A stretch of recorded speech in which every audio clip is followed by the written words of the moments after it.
மாமா, அத்தை, எங்கே கூட்டிகிட்டு போகிறீங்க? இல்லைம்மா பூஜா, நம்ம தோட்டத்துக்கு போகிறோம். நீ பார்த்ததே இல்லை அங்கே மல்லிகை பூ போட்டிருக்கோம், பூந்தோட்டம். பூவெல்லாம் எடுத்தாச்சு, செடி தான் இருக்குது. நீ வந்து பாரு, நல்ல பசுமையாக அழகாக இருக்கும். அப்படியா மாமா, மல்லிகை பூவா? சரி மாமா, பார்த்துட்டு வருவோம். மாமா மாமா, என்னம்மா பூஜா? அது யாரு ஒரு பொம்பளை ஆள் உட்காந்துருக்கு? அது நம்ம தங்கம். நம்ம பண்ணையெல்லாம் நம்ம தங்கம் தானே பார்த்துட்டு இருக்கா. நல்ல நம்பிக்கையான ஆள். தங்கத்தை நம்பி என்ன வேணாலும் கொடுக்கலாம். பத்திரமா வச்சுருப்பா.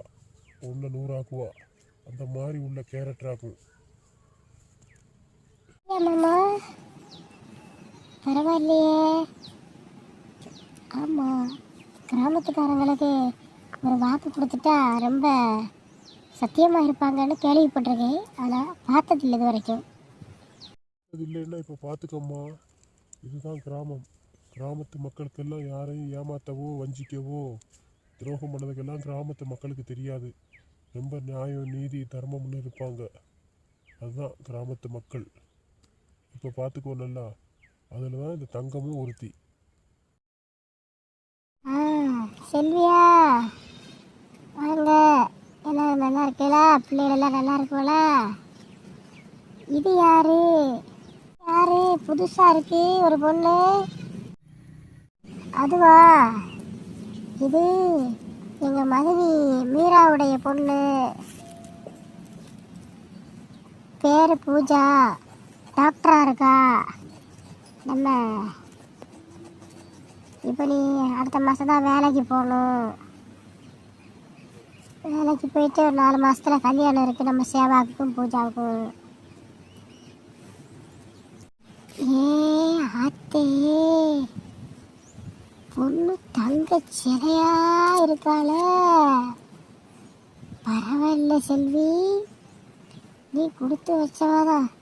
இப்படி ஒரு மருமகம் வீட்டுக்கு வர்றதுக்கு நீ எல்லாம் பயங்கர புண்ணியம் பண்ணியிருக்கணும். அழகு மட்டும் இல்லை, பெரிய அதிர்ஷ்டலட்சுமியா எல்லாம் இருக்கா.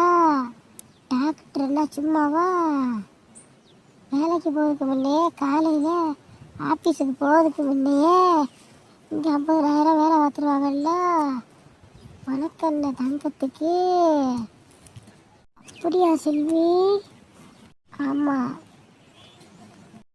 ஆமாம் தங்கம், சொந்தம் விட்டு போயிடக்கூடாது. எங்களுக்கு வேண்டித்தான். என்ன செய்ய? நல்லா இருக்கட்டும், பிள்ளைகள் தானே நல்லா இருக்கணும். அதுதானே நமக்கு சந்தோஷம். அம்மா செல்வி, அது என்னமோ நீ சொன்னது நியாயம்தான். நம்ம எதுக்கு கஷ்டப்படுதோம்? பிள்ளைகள் நல்லா இருக்க கேட்டு தானே. பிள்ளைகள் நல்லா இருந்தாலுமே அதுவே நமக்கு போதும். அதுதான் நமக்கு பெரிய சந்தோஷம் நம்ம வாழ்க்கையில். அதை விட நமக்கு என்னது இருக்கு? மணி மணி எப்போ வந்தீங்க வெளிநாட்டில் இருந்து? ரொம்ப நாள் ஆச்சு. நிறைய வட்டம் செல்வி தான் வந்து போயிட்டுருக்கா. உங்களை பார்க்கவே முடியலை. எப்படி இருக்கியே? நல்லா இருக்கியலா? அந்த ஊரெல்லாம் எப்படி? பரவாயில்லையா வேலையெல்லாம்? பரவாயில்ல தங்கம், நீ எப்படி இருக்க?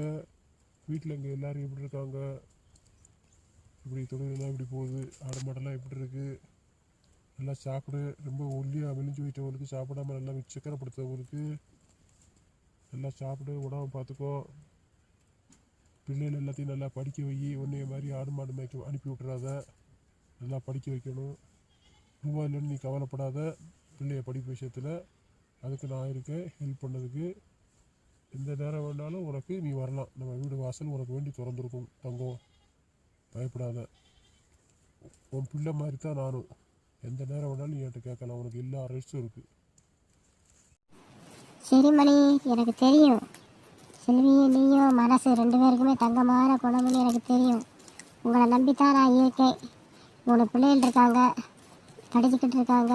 இப்போ பிரச்சனை இல்லை, நான் படிக்க வச்சுருவேன்.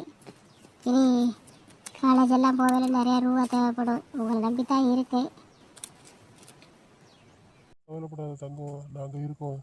நீ ஒன்றும் கவலைப்பட வேண்டாம். அதெல்லாம் நாங்கள் பார்த்துக்கிடுவோம். நீ அதெல்லாம் நினச்சிக்கிட்டு நீ வேதனைப்பட வேண்டாம். வேலையை மட்டும் நீ நல்லா பாரு. அது எல்லாத்தையும் நாங்கள் பார்த்துக்கிடுவோம். நீ ஒன்றும் பயப்பட வேண்டாம்.